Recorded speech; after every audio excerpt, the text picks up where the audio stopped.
Welcome to Super Serious Cooking. This week we are going to boil this wok. So first thing we'll do is put the temperature on high and we'll wait for it to boil. While you wait for this wok to boil, grab another pan with some butter and hopefully let's melt it. While we wait for our wok to boil, grab the steamer, line it with some parchment, and then after you've lined it with parchment, you want to take your lobster tails and place them nicely in the steamer. Kind of like that. Don't forget to put the lid back on.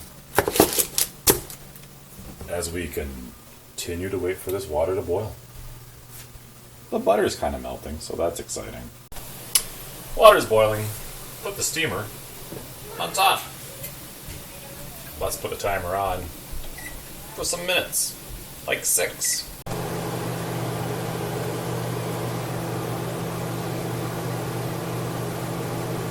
Boiling water. The things you can do.